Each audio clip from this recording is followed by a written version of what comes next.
Yo, what's good, gang? I know it's been a while. But I'm back.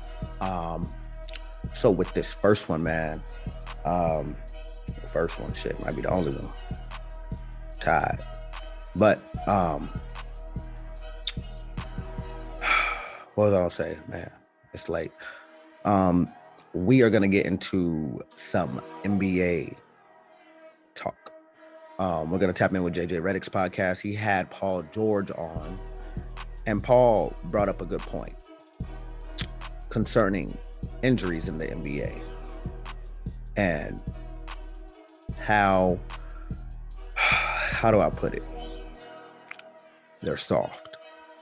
The NBA is soft now. At least in my book, I think they're soft.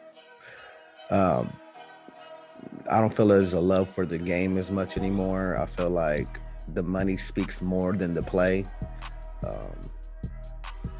It's a lot that goes into that. But what it comes down to it is he basically is breaking down why he feels injuries are more frequent now than when they used to be. Why are people getting hurt more now than they used to? So if you haven't already, go ahead and like, comment, subscribe, click that bell, all that good stuff. And let's get straight into it. Ain't nothing to it but to do it. Paul George and Redick. Let's get it. A lot to unpack here because you guys are the poster child right now for the discussion around load management, and I don't mean that as an affront. It's just a fact. You're the team that gets brought up more than anyone, whether it's you or specifically Kawhi. A lot of times, and you mentioned the back to back, and I just want to note that unless it was just a crazy travel where you're going all the way up to Portland, or you're changing 2 time zones. Going east to Denver, I think there was like a study one time, and they were like 68-2 over a long stretch with teams that played in Pacific time, then went to Denver for the second night of a back to back. Other than those like anomalies, I agree with you completely. There's something about playing a game on consecutive days. Your body and the flow and the rhythm is there. So, without question, I enjoyed it as well. Oh yeah, back to backs are lovely. There's a video circulating that after the game against Sacramento where I don't know what quite you asked. There was some lip reading where you're like, "Do you want me to finish it? Do you want me to finish it?" And they didn't put you back in the game. Um, and so a lot of this discussion right now is that the players don't want to play, and I'm sure there's two-way communication, but specifically with hold you. on. The way JJ said that though, the players don't want to play. I don't think they want to play. I think they realize that we're playing a game and look how much we're getting paid. So why are we taking it serious? I don't think they take the game as serious anymore in the NBA, personally. Your team with you and Kawhi on this load management issue, what is sort of the communicative process like when you guys talk to the medical staff? Well, Kawhi, stay with the medical staff. We want to play. That's the thing. We want to play. It's not that we want to sit out or we don't want to compete. Like, Talk to us then. we want to play. Okay. But it's more so, the way the game is now, it's such a, analytical, and we wear chips. They monitor your load off of chips. And so it's more so the training staff and the medical group just being mindful of Kawhi's situation coming off a big time injury, is not to strain his body at this point and put a lot of load, because at the end of the day we're trying to get to the. This man, Kawhi Leonard, has been load managing for like 40 years straight. What do you mean his most recent injury, bro? This man has been load managing since he was on the Spurs. Then he did it in Toronto. And now he's on like his second, third year in New York, fourth year in New York. In LA. What do you mean load management? What you should know what your body can and can't do. A training staff shouldn't tell you what you can and can't do. You should know what you're capable of doing. Easy. Paul George, the stuff you were doing prior to your injury was amazing. And even after your injury, still amazing. But y'all went from playing 70 plus games a season almost to 50 with injuries. Come on, bro. And half of them ain't even injuries. You be sitting out. And that's when it matters for us to be as healthy as possible going into the playoffs. Bro, the playoffs. What? Y'all got to make the playoffs. And so if they can monitor how much we're putting on our body leading up to it, I think that's just what the key is for us just to stay healthy. Yeah, I think Nate Jones, who works with Dame, has had some pretty strong takes on Twitter. I think he is thoughtful and intelligent about this. I don't think he's trying to get a rile out of people, but I tend to agree with him. I was talking with Richard Jefferson about this as well. And your perspective on this, I think, is important and unique given your serious injury that you had as well. And when you came into the league, when I came into the league. And one of the points that Nate makes, and one of the points that RJ and I talked about, is the culture that has been created by teams, not players, around load management. That part. And I think that is getting lost right now in the nuance, because whether it's me, like you just said with yourself, like there are times where you feel like I shouldn't be on a minutes restriction. I should be able to play in this game. That part. And a team will let me tap myself out, coach. Hey, you're running hot. Tap myself figure out a game to sit you out. And as an older player that didn't grow up in that culture, it was very easy for me to sort of be like, no, I'm going to play, or okay, I won't fight you on this one or whatever. But for a young player coming in now, that's the only thing they know is this culture around body monitoring, load monitoring, and that was not done by the players. I think it starts off like when I first came in the league, and you know, you came in the league a lot. Man, they was banging bodies in the early 2000s. Than I did.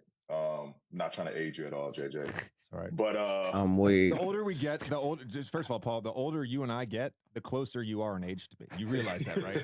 That's true. That is true.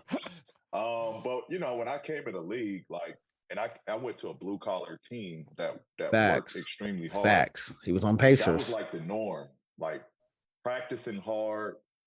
You know, the 2 days on training camp, like that was just. Like, regular. That was the norm. Regular. And I enjoyed it and I loved it. That was regular growing up for us. Even in high school. Whether it was basketball or football, you practiced harder than you played so that the game came easy. These dudes don't even practice. That's why the game is so hard. That's why the game is so hard. They barely even run scrimmages in practice nowadays. That's why when y'all get on the court, y'all be getting hurt off a little itty bitty contact because y'all don't make contact, bro. I have a longer NBA career than y'all. Mentally, it helped prepare me. Physically, like it prepared my body for what was to come in a long season. And I think now they're like teams don't really practice. Nope. You know, we're not getting up and down. You know, there's just, it's a lost art when it comes to that hard practicing. Real talk. And I think that's why there's so many injuries that's going on, because facts on facts have on a facts. high load day and then a completely off day. Yep. And then a high low day. You know, back then it was you practice hard, you got a game. You practice hard, you got a game. Then you might have a day off. Then you come right back to it. So I feel straight like that. Built the callus. And that you were prepared. Their bodies are weaker. These kids ain't even got no goddamn muscle no more.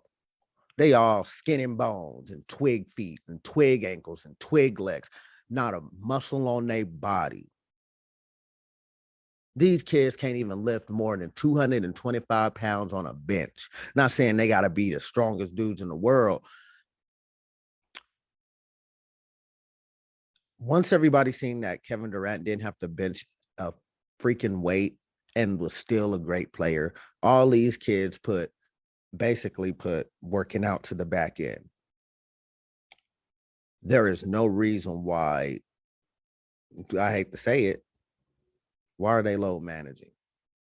Get them boys in the weight room, really lift some weights, really run that ball up and down the court at practice. What is all these little drills? These kids know how to lay up and shoot and dribble and all that stuff, bro. Get them back on their grind. The NBA needs to get back on grind mode, playing gritty basketball, real basketball, like we play outside. Who cares if you're shooting threes? If that's the case, let me play some defense. You took away the hand check and I can't touch him. So he got all the space in the world, man. Y'all just making the game trash now. It's no challenge. Basketball is not a challenge in the NBA. It's a shoot around. For a long and rough season, to where injuries, like, there wasn't that many injuries. There wasn't time to take a load off because you felt good to play. That part. You know what I mean?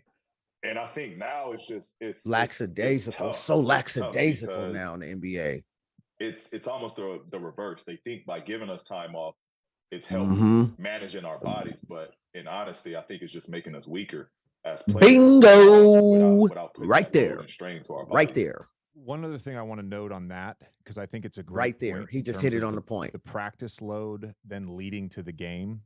And you've played now 2 seasons. This is your second season since I retired. So you've experienced this new schedule.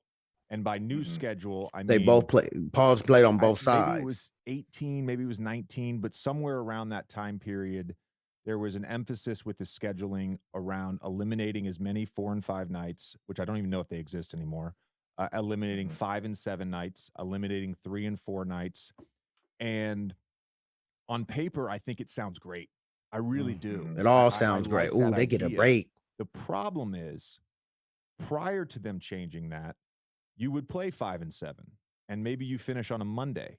You probably wouldn't play again till Friday. Facts. There was time to recover from nagging injuries. I can remember with Doc. Doc was great about giving us days off when we needed them, and we would have a Monday game in LA and not play again till Saturday, let's say. And he'd say, I'll see you guys Thursday.